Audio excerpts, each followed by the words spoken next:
Hey, what's up guys, Rip here. So today we're going to be talking about some more Sweet Baby Inc. related drama. Yes, it must be a day that ends in Y because we have another controversy that is facing this woke consulting firm. We're going to be looking at several things involving Sweet Baby Inc. today. We're going to be looking at some issues with their website where some people are asking, is this a harmless error? Or is there some trouble ahead for the company? On top of that, it appears that the CEO of the company, Kim Belair, has teamed up with a journalist to make a hit piece trying to once again make Sweet Baby the victim of a supposed harassment campaign. And also we'll see them supporting the narrative or the idea that people who criticize Sweet Baby should be removed off of social media. So let's get into this. The first story here is involving a potential shutdown of their website. So it's gone offline, and a lot of people are, debating whether this is a permanent shutdown or just a glitch. Now, as reported by That Park Place here, there was a brief moment about 2 days ago where the website was down, and that was confirmed by Is It Down Right Now, that website that tracks that sort of thing.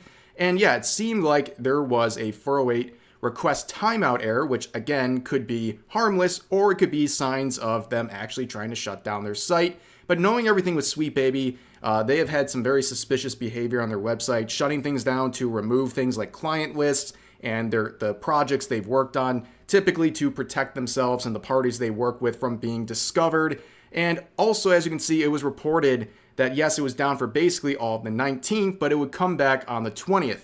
However, as of recording right now on the 21st, if you go to sweetbabyinc.com, once again, you can see nothing's happening. So it begs the question, is this actually some ongoing error for the past 2 or 3 days? Or is there something going on with Sweet Baby? We'll have to wait and see. But what we do know right now is that there is a very bizarre article that's getting a lot of attention right now from Game Developer. So we talked about this briefly on the alt channel, but I really want to get into this because the article itself is quite insane. And by the way, also thank you to all the support on the alt channel. We just broke 100K subs on there. So yeah, I'll put a link to it in the description if you want to check it out. But anyways, let's get back to the story. Here's the headline. When Sweet Baby Inc. was targeted for their advocacy efforts earlier this year, a Discord server and a Steam community group played a role in their harassment. We ask, do Valve and Discord consider this within their terms of service?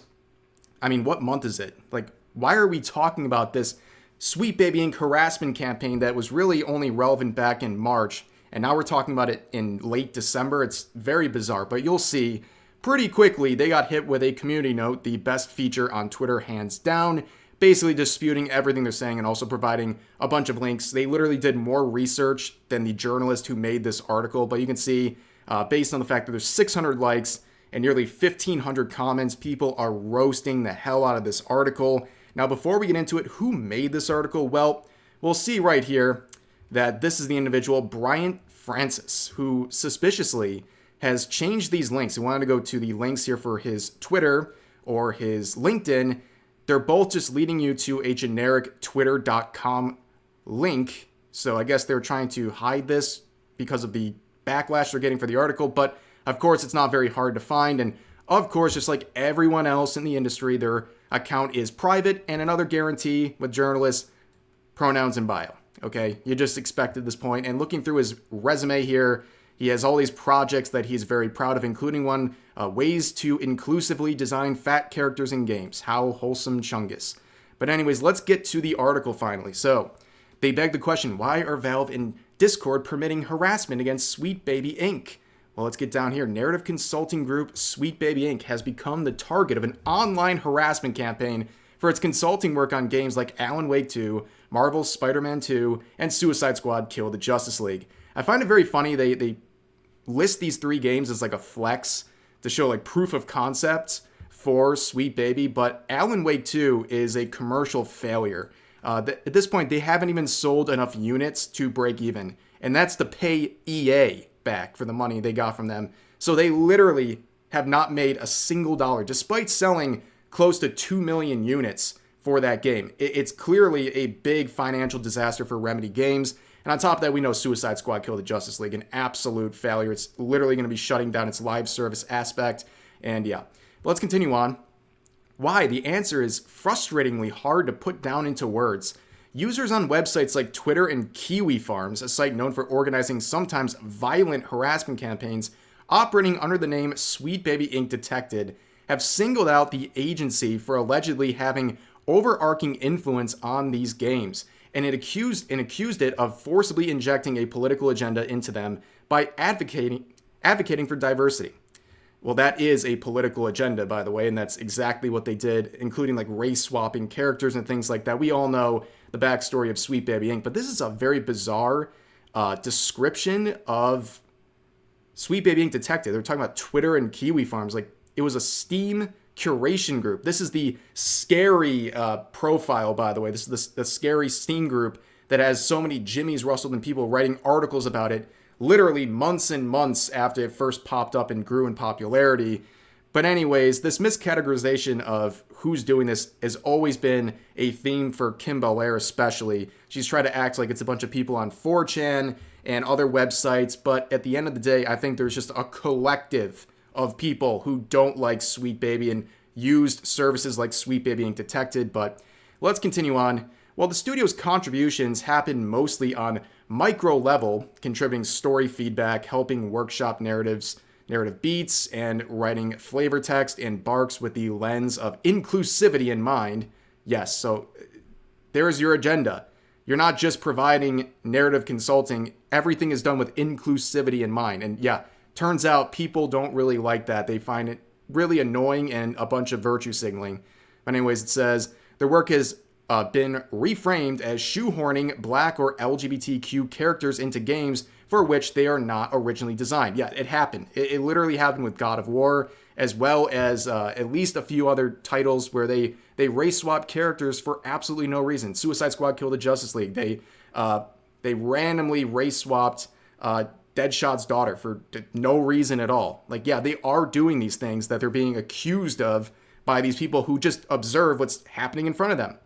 To continue on, it's a grim conspiracy theory built on out-of-context comments and a deliberate misreading of their mission statement, as well as racism, homophobia, and other layers of bigotry. Of course, they go down that route, saying this is all because of les bigots. Well, let's remind ourselves how this all happened in the first place, right? So we begin with Chris Kindred, Sweet Baby Inc. employee. Not a single article written by these woke journalists have ever acknowledged how the whole backlash against Sweet Baby escalated to levels that went viral. It was because in March, or actually late February, he made a post calling out Sweet Baby Inc. Detected and not only told people to falsely report the Steam group, but also to report the personal account of Cabrutus, the man who started Sweet Baby Inc. Detected.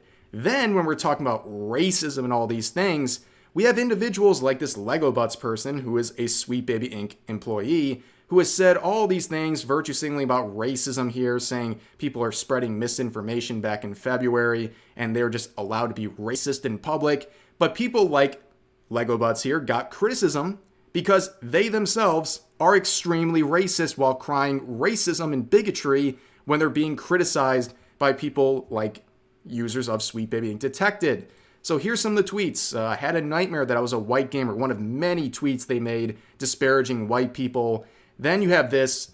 I'm not going to read this. You can read it for yourself. It's actually kind of amazing that this tweet is still up, by the way. It's been used and heavily used for criticism against Sweet Baby, but they still haven't taken this tweet down. And neither have they taken down this one, which you literally have to hit a filter option to show you because this has been labeled as violent speech. Okay, that's why people were going after people like Lego Butts and also really just swiping their hand away at any claims of racism in the Sweet Baby Inc. Detected group, because really the true racists here are the ones that working at Sweet Baby.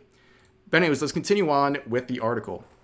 In an interview with game developer Sweet Baby Inc. CEO Kim Belair said the harassment they've been experiencing started bubbling in October of 2023 around the release of Marvel's Spider-Man 2 and Alan Wake 2, with the worst hate coming from users on 4chan, Kiwi Farms, and Twitter. Again, just see the way that they're writing this, and they continue in the last few weeks. Why are they writing this article with present tense? This is all happening back in October of 2023 and in February, March of this year, but they're writing like it literally just happened. Are they copying and pasting sections from previously made articles from back earlier this year? That's really the only explanation I can think of. But anyways, they go on, despite that increased spike, Valve and Discord have allowed the curation page and server to remain online. Posts from the group's moderators indicate the companies have warned them that content on their platforms may result in their being removed, forcing them to take some additional moderation steps, but still leaving them online. Why? Both platforms have made it clear they don't want to be used as vectors for harassment, but slippery language in their terms of service have enabled bad actors to turn their platforms from ones where developers can do business to ones where developers can be targeted for abuse. That hole needs to be closed fast. Again, they seem like they are very much in the belief that there's some sort of a loophole. Like, what are they exactly getting away with on this website that has these journalists and Kim Belair so upset? And if you keep looking through the article, right, they talk at some points about how they had to basically protect themselves. Okay, they had to go through and start deleting some tweets. So the corresponding Discord server has undergone a similar but not all-encompassing purge. Initially, rants about Sweet Baby Inc. and its work were accompanied by a bevy of slurs, hate speech, and broader far-right conspiracy about wokeism and diversity, equity, and inclusion efforts, of course. Again, criticizing anything that's woke, I guess, gets you labeled as a far-right conspiracy theorist, and that really gives you an idea of the type of person that we're dealing with when you're, reading their words in this article. It's obviously this is just designed as a hit piece to go after people who are ideologically opposed to them. But they continue on. Sometime on Sunday, March 10th, the Discord server's moderators were informed that content on their channel risked violating platform's terms of service and that they needed to take extra steps to prevent the group from being banned. Group members posting on social media indicated that the moderators had taken such action. So they're saying this is some sort of admission of guilt, right? They're going around and cleaning up posts that might get the Steam group in trouble. You know what? It doesn't matter how much moderation you do. If you have a sizable community, especially one like the Steam group that has about 500,000 followers, you're going to have people saying things that are going to break terms of service. So if you have the ability to curate some stuff, you should to keep your page going. But it's impossible to prevent bad actors from doing things like that when you have a community that large. I mean, that's just the internet. Every popular anything always has some people breaking terms of service, and that doesn't reflect on the entire community or especially the creators of that group. But this author here, trying to make this point where if you're deleting posts to prevent yourself from getting in trouble or doing stuff like that, you must be hiding something really bad, right? Well, the timing of that is not very good, right? So Kim Belair recently has gone through a purge of her tweets, much like Alyssa Mercante. So in her lawsuit with Smash JT, there's a lot of tweets that are relevant to the case, and it appears that Alyssa has been deleting a lot of those tweets, which might get her and her lawyers sanctioned. But the interesting thing is it wasn't just Alyssa Mercante deleting tweets. It was also a lot of people in the industry, including Kim Belair, who on the same day as Alyssa's deletion spree started, she also started deleting a mass number of tweets, adding up to around 300 in the past 30 days. So is she also hiding something according to the logic of this journalist? Well, we'll have to wait and see, but there's definitely something very suspicious going on with Kim Belair and really all of these people in the industry who are just doing mass tweet deletion sprees. It's very weird. But anyways, let's continue on. Moderating speech is challenging. Moderating harassment be hard. I think I just had a stroke trying to read that. Anyways, Belair admitted she isn't entirely sure how Valve or Discord should remedy the situation. She and her colleagues at Sweet Baby Inc. aren't experts in online moderation. They're writers. Their job is to create fictional problems in video games, not solve real ones. What? Are you saying they're like incompetent? Like they can't figure out real life issues? What do you mean? I think they're trying to be like clever and like funny with this, but like you make them sound like morons. Like they can't solve real life problems. They can only solve fictional problems in games. Like I don't know. That's just weird.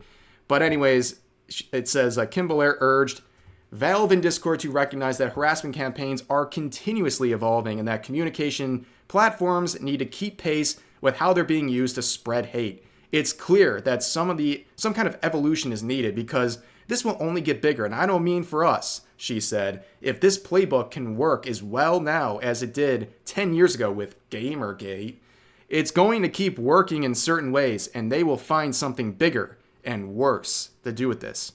So, what are they saying that's so novel about Sweet Baby Inc. Detected, or DEI Detected, or any of those sorts of services? They are the most basic thing ever. They are looking at publicly available information and saying, yep, here's these games that Sweet Baby listed on their website. Consider that when you're choosing whether or not to support that game. That's it. People don't like Sweet Baby. They don't want products they worked on. And this service provides that information of what they've worked on. That's it. That is not a novel thing that the internet basically in the broader world needs to start adapting for. It's just providing information to people. And of course, we just know the whole story. Sweet Baby and Kim Belair, they are professional victims. They love to play the victim. And here they are teaming up with game developer, helping this article get created, running with this narrative that they did nothing wrong, that they're the innocent victims of a alt-right harassment campaign going across every website they could possibly think of, when in reality, they just got called out because people don't like what they do in the industry, and also their own employees are the true harassers, the true racists, the people who are saying really out-of-pocket stuff. They are quite literally the demonized version of people in the industry or gamers that Sweet Baby Inc. is always projecting about. But anyways, that's the latest update involving Sweet Baby Inc. And as always, feel free to share your thoughts about today's topics in the comment section down below. Hope you guys enjoyed the video, and I'll see you next time.